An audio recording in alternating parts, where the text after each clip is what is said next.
It really happened.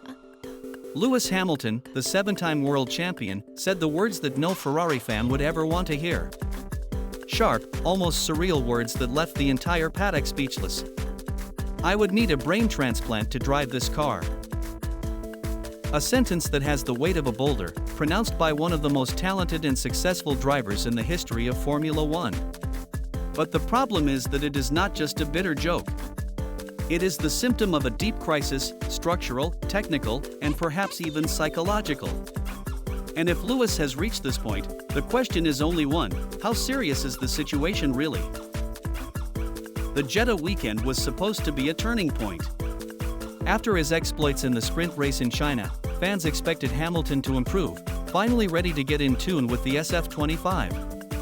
Instead, what we saw was a movie we've already seen: difficult qualifying, inconsistent pace, and above all, the usual cumbersome shadow of Charles Leclerc in front of him. Once again, the Monegasque driver took half a second off his teammate in qualifying. Half a second. In Formula One, that's an eternity.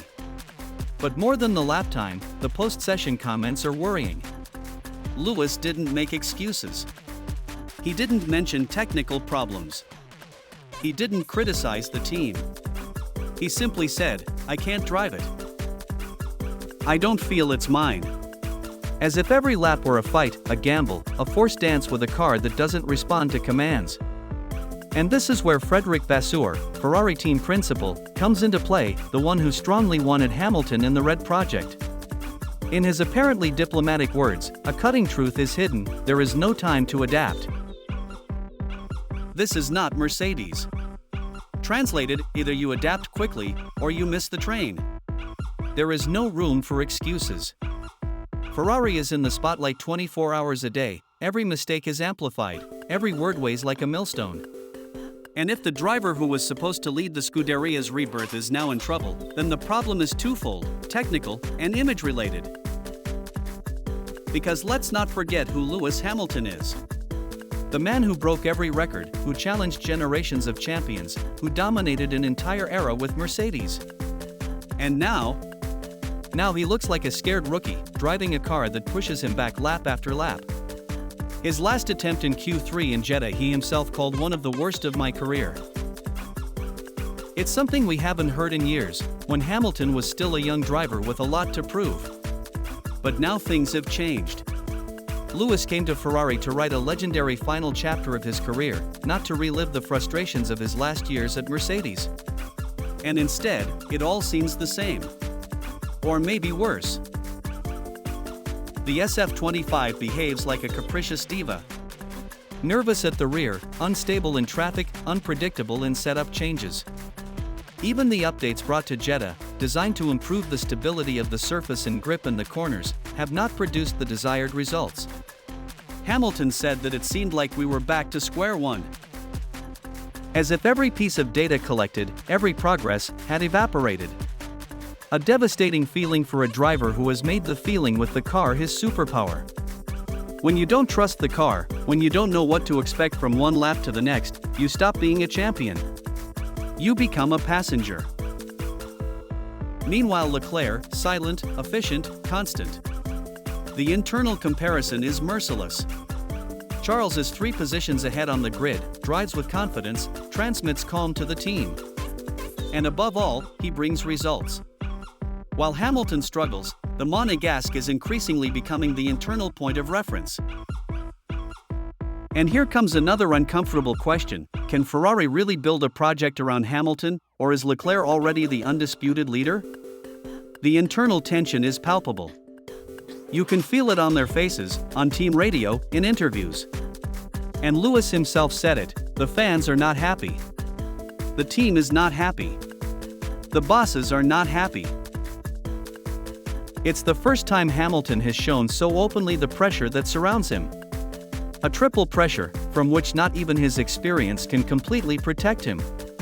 And if results don't come, that pressure will become unbearable, for him, and for the team. It's only the beginning of the season, but the atmosphere is already incandescent. Every weekend becomes a test. Every qualifying, a test. Every race, a chance to get back on track, a situation that risks exploding. And be careful, because Jeddah is not just any circuit. It is a very fast, unpredictable city track, where a safety car is enough to mix everything up. And yet, not even the chaos seems to help Hamilton. The SF25 only performs well on a clear track. As soon as it ends up in traffic, it overheats the tires, loses stability, and Hamilton has to improvise, invent something. It is not the ideal platform for someone who wants to push to the limit. It is not the car that adapts to him. He is the one who has to adapt. Quickly. Vasseur said it clearly, there will be no miracles. The car will not change overnight. So either Lewis finds a way to extract performance, or the rumors will start to become more insistent. And if the goal was to build a winning two-headed project, today it seems more like a puzzle to be solved. Because even if the points in the standings are not that far apart, the mental distance between Hamilton and Leclerc grows week after week. But be careful, Hamilton is not just any driver. He is someone who has won world championships against everything and everyone. Someone who has rewritten history. Someone who has raced in impossible conditions, against pressure, against the media, against expectations. And if anyone can turn a situation like this around, it's him. But the question is, can he do it fast enough? Can he regain control before it's too late? Because time, at Ferrari, passes much faster than elsewhere. And the Italian public has no patience. They want to see results. They want to see victories. Now it's your turn. In your opinion, will Hamilton be able to adapt to the SF25? Is it just a running in phase or something deeper, perhaps unsolvable? And Leclerc, has he already become the real master of the house? Write it in the comments. But most of all, don't forget to subscribe to the channel, like it and activate the bell. Because this story has just begun. And trust me, it could explode at any moment.